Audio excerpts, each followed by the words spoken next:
Not sure it's going to wind up that way, but the day sure started off on a nice note. Back into Rio Rancho. This is a copy of the sunrise sent in from Karina there, snapping the photo bright and early this morning. Just a few leftover clouds from yesterday's rain action, but now that we've advanced the calendar a day, we've got some more rain to talk about, although most of the rain's not in the metro this time around. What we're dealing with here is a pretty good gust of wind, and we'll get to that here momentarily. Let's talk about the rain. Start off here in the northeast. This is where we're finding some of the heavier rains, very similar to the location that saw some heavy rain late yesterday afternoon here in the northeastern corridor of the state. So we are looking for the potential for some spotty and isolated flooding in this area. Also back to the west of Santa Rosa, some pretty heavy rains there along I-40 stretching to around Klein's Corners, and then outside of Fort Sumner and down to the south and east of Roswell. We've got some big thunderstorms going there. Now, what's happening with all this rain in the east, what it's doing is creating an outflow for us. That's a big push of wind that's worked its way westward, and as it's made it into the metro,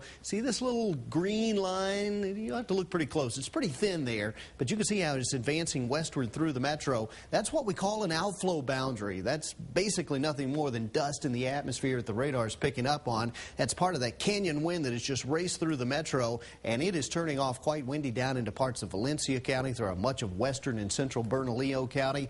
And proof positive of that are the numbers we're looking at right now. 26 mile per hour sustained winds at the Sunport, 21 mile per hour sustained winds in Santa Fe, and it's not raining in either of those locations right now. In both locations currently looking at wind gusts between 30 and 40 miles per hour, and it's possible over the next couple of hours we could see the wind gusts get up close to 50 miles per hour, especially in the Albuquerque metro, so we're going to be keeping a close eye on that. Meanwhile, green represents moisture, and you can see most of the moisture's in the east, and most of it is behind that cold front. Now, this cold front eventually will make headway through the rest of the state and late tonight and throughout the early stages of the day tomorrow. So while most of the rain and thunderstorms have been in the east today with that moisture, as we head into tomorrow, that moisture is going to spread off to the west, and that means, well, the showers and thunderstorms will start to form elsewhere as well. Now, once we get into tomorrow and probably Tuesday, maybe even Wednesday, we'll be in that recycling mode, so there'll be hit or miss on the thunderstorms. Best locations to start the storms will be near the mountains, but just about anybody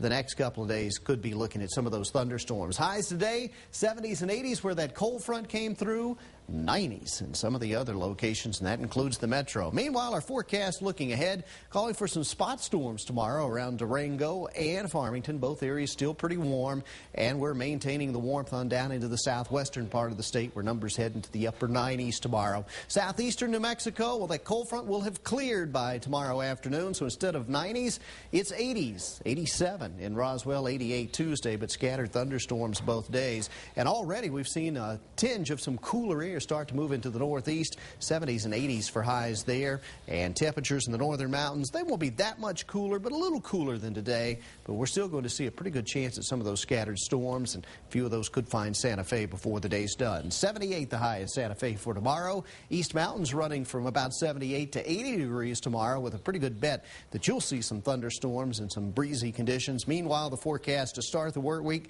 scattered thunderstorms in the metro. That could be a daily occurrence. We'll be cooler at 83 tomorrow, but back in the 90s before the week is done.